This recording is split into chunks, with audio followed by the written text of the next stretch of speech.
declare pecuniary interest for and the general nature thereof for this meeting? Hearing none, we'll get right into it. Red Lake Community Improvement Plan proposed amendment, and I think before we start this, we kind of have to give our staff maybe a little bit of a pat on the back for picking up on this. That originally it went right down the middle of Yonge Street by the high school, so businesses on one side were okay, the ones on the other side weren't. So that's a big part of this. It was a good thing to pick up on and actually amend.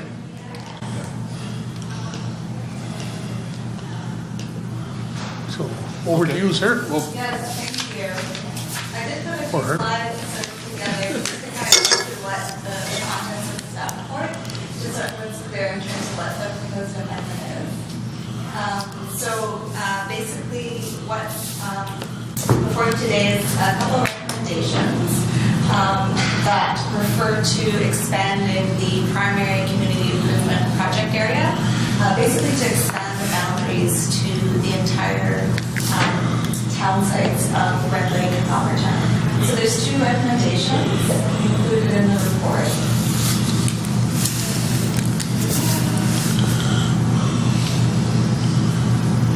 Maybe it needs to be view slideshow, and then I can go through the slides that way.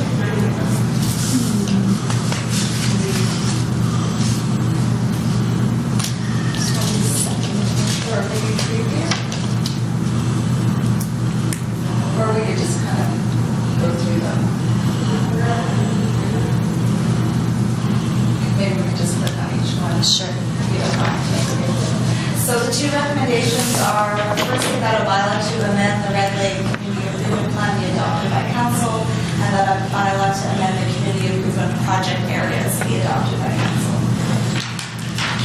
So in terms of just a bit of background on the CIP, it was approved by council last year in June of 2017.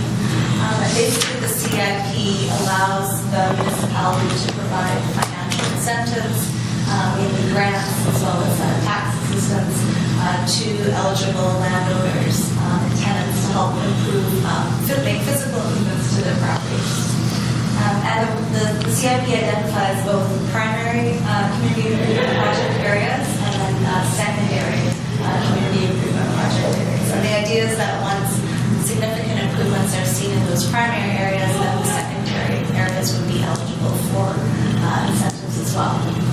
So currently, under the CIP, the primary CIPA, the boundaries that can receive incentives are the core business areas of Red Lake and Palmertown. So those are the outlined red areas on the maps there, the top right. And then the secondary CIPA areas are Ocean, Mackenzie Island, and Hudson. So that's what's existing right now. And then the proposed amendment would be to those primary areas, and they would be expanded to include the entire town sites of Red Lake and Palmertown. So that would expand it to the areas outlined in red on the maps there. And basically the reason, as previously mentioned, for the amendment is that there are industrial and commercial properties that could be eligible for the financial incentives, but they're not included currently under the CIPA. So this would allow us to provide a bigger geographic area, and all eligible properties would be able to receive or apply at least for those incentives. But just to clarify also that although the boundaries are expanding, there are only certain eligible uses that these grants are available to. So in those primary CIP areas, the eligible uses are commercial, industrial properties, as well as mixed use and affordable housing as well. So specifically, the amendments to the CIP document are to Section 4, which provides that overview of the community improvement project areas. So that would be amended, as well as Appendix A and Appendix B, which is the mapping, and those would reflect those proposed boundaries. So notice of this public meeting was made posted here at the municipal office. It was circulated through the newsletter and on the website. I did receive one comment from a resident who was requesting that their property on Forestry Road be included within the community improvement project area. And I did receive a similar request for this property to be included when the CIP was first considered in June of last year. The official plan does state that the CIPAs need to be within the town sites of Red Lake, Madison, Bonnertown, Busher, Mackenzie Island. So they need to be within the service town sites according to our official plan. This property is beyond the town site boundary, so unfortunately it cannot be included within the CIPA. Notice was also provided as required to Ministry of Municipal Affairs, MMA. They did provide comments regarding funding for the larger areas for those boundaries.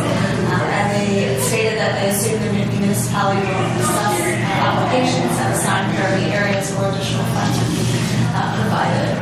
And just to note there that although the boundaries of the primary CIPA are proposed to be expanded, it's only eligible properties within those boundaries that would be eligible for the program. So applications would be evaluated on a first-come, first-served basis and subject to whatever project funding is assigned.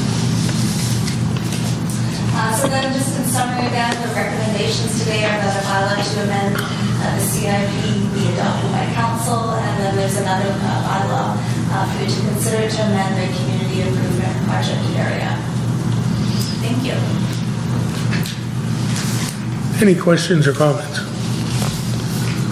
Councillor Moore. How far let's go back to the primary area.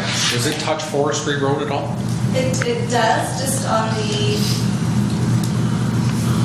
it does include Forestry Road, but a limited section of it, the town site boundaries. So Forestry Road does go up a ways. It's hard to see on the mapping here. But basically on the top left corner of that. So does that go up? How are you familiar, Mr. CIO? How far? It's So this here is Forestry. it goes just beyond where our CBO lives Yes, along Forestry. So where there used to be an The old old water tower, Gold Shore Mine. Correct. So just down the hill from there, that's where it is. So while I notice this increased in expansion in this, the geography of Red Lake, if we have somebody interested in wanting to improve their property for business, my question would be, why could we not then expand further up Forestry Road to make that inclusive? We'd have to change our official plan, correct? Yeah, it would involve an official plan amendment.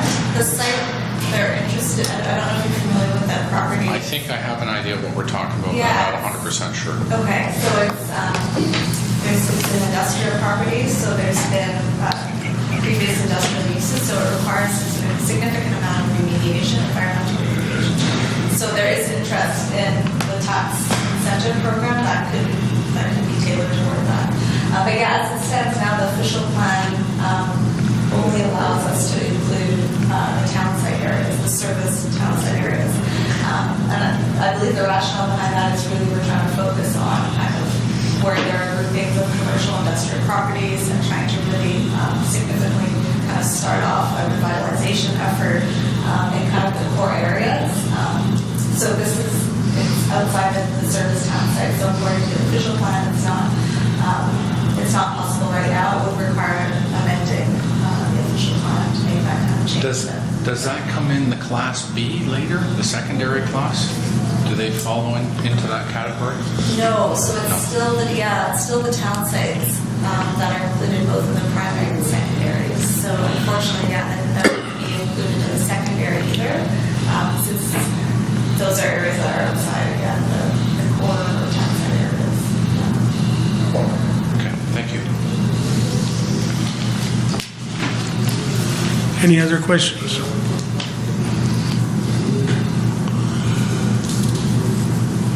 I'm assuming that the committee will still have final say on who gets it and who doesn't, no matter what applications come in? Because I mentioned it to the CAO earlier. I believe you mentioned something in there about geared to income or something housing, Right. low rent housing, Yeah. which could potentially open up Slobosian apartments there. And Summers Road for applications. Right. Yeah. Or is it purpose-built or apartment buildings, for that matter? Yeah, I mean, the affordable housing component would allow for existing rental housing to have, for example, if they want to improve their landscaping or make an or improve their parking, they are an eligible use. They could apply for a grant towards that. But yes, the committee certainly, will be reviewing applications and making those considerations. So do we have a definition of affordable housing? Yeah, there is a definition of Okay. the CIP document.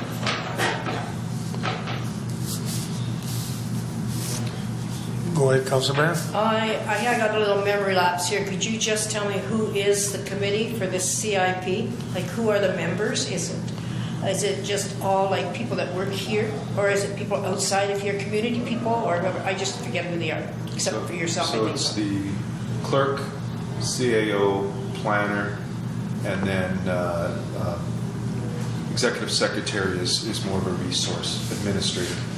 Okay, so it's our in-house staff that looks at these applicants and applications and The then. three of us that are present here, correct? Okay, that's good. Thank you. Go ahead, Councilor Moon. So I have another question. Sorry to be picky. We're talking about Summers Road, and Summers Road's now included in this new proposal, correct? Yep. Am I correct? first of all? Yep. Yep. Yep. What viable businesses are down Summers Road that helps with our community? Not business. improvement plan? Pardon me? Not business, housing. Housing. Housing, yeah. So are we only being inclusive of certain areas within the community then? We are, because of our official plan at town site, our designated town site serviced area.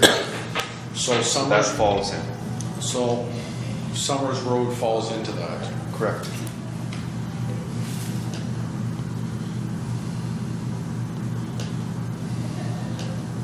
Okay, thank you. And I should note that affordable housing is kind of a broader goal in general of community improvement projects more generally. So that's why affordable housing is also included, as well as commercial and industrial business properties. That is another just general objective of CIP, just generally speaking. And I understand that. Yeah. My question is why or what determined how Summers Road, if I'm going to the end of the roadway down there and how it turns to go into the apartment buildings at the end, how did that become inclusive that was there when we originally expanded, was it? No, but when we expanded, we just, instead of expanding one area, we expanded the town site, the service. So Summers Road gets involved, they're serviced, and they're within our town site as per the official plan. I mean, it's just kind of how the boundaries have been created of the town sites. I mean, that's just kind of how those lines were determined in terms of the service area. So, and that's what we're allowed to do based on our official plan, is we expanded that much basically in terms of the CIP. So that's kind of why those boundaries are there. No, and I understand that. I was just thinking in fairness to other residents within the community that fall outside of this area. That's it. Thank you. Anything else? Councilor Goodall. There's nothing going right now, is there? That, like up to right now? So if we pass this right now, are we affecting any projects that are already in the works? No. We're not affecting any, like the kind church or? no grace periods or anything. We have one approved applicant to date. We have others pending. But that wouldn't be affected, would it? That wouldn't be affected. And what prompted this is that we received an application. We reviewed the community improvement area, and we discovered that the line excluded this particular business, and which is commercial and other industrial properties in that area. And it just, from a common sense standpoint, it just didn't make sense not to include them. So then we looked at it more broad. I have another question. Go ahead. How far does it extend going out towards Madison, the new boundary now for this? Because it was unclear on the map. I'm sorry, towards Madison? Towards, leaving Red Lake, going towards Madison? How far is the boundary? Where does it end there? Just beyond Buffalo. Just beyond? Correct, yeah.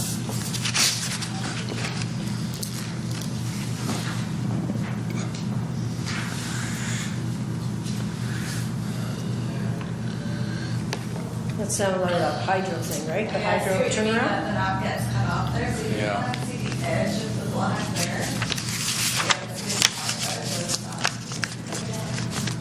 So the street that runs, I believe it's Stewart, Stewart? Buffalo. Is it Buffalo Street? This is, Yeah. That So runs, there's houses past that. yeah, so where it runs, but it stops just beyond that second entrance into Buffalo. Right. That's where it stops. But there's in East Street, what's his name, my neighbor. Davex is just further down, yeah, not in the area. They're not there. I mean, I guess we've expanded the boundaries as much as you can according to the initial plan, so we kind of just tried to maximize the areas that we can include in terms of providing this. Because the lines here that you see on there and on the little one here is the municipality of, or I should say township of Red Lake, as defined in the official plan, correct? Yeah.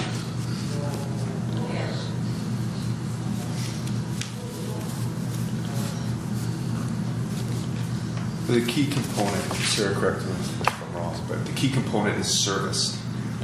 If you look at that map and perhaps look at the area where you live, Mr. Deputy Mayor, it's not included. That's not a serviced area. We're not included in nothing except paying taxes.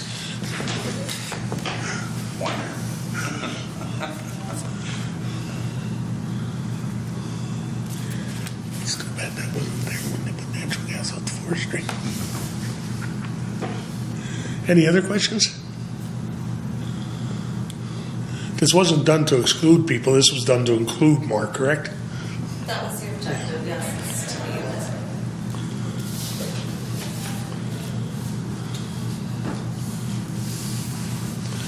Alrighty. There being no further questions, moved by Councillor Barron, seconded by Councillor Moda. Resolved that the Council of the Corporation of the Municipality of Red Lake hereby approves the Planning Department staff report regarding the Red Lake Community Improvement Plan proposed amendment. All in favor? Carried.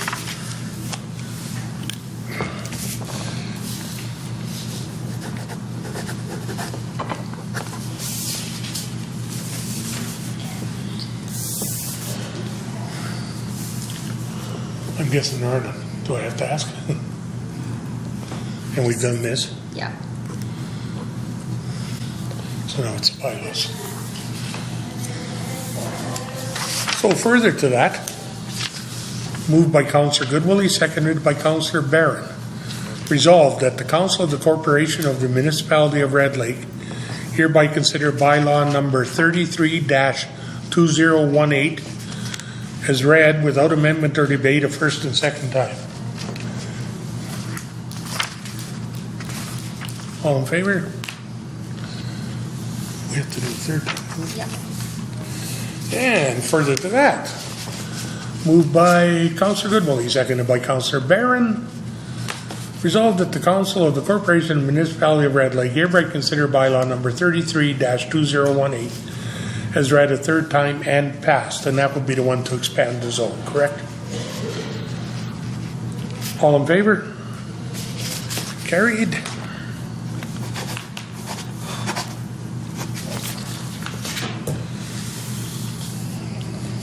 And then the other bylaw. Yeah. Moved by Councillor Moda, seconded by Councillor Barron. Resolved that the Corporation of the Municipality of Red Lake hereby consider bylaw 34-2018 as read without amendment or debate a first and second time. All in favor? And this is the one that amends the original CIP.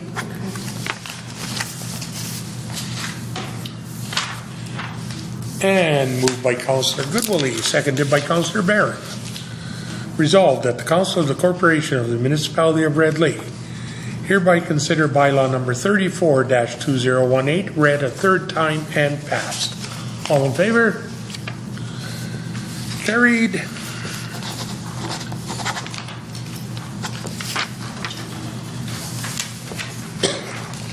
And moved by Councillor Barron, seconded by Councillor Moda.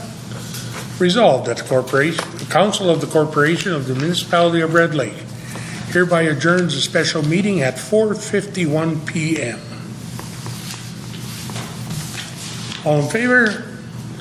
Carried. See you at 5:45, I think.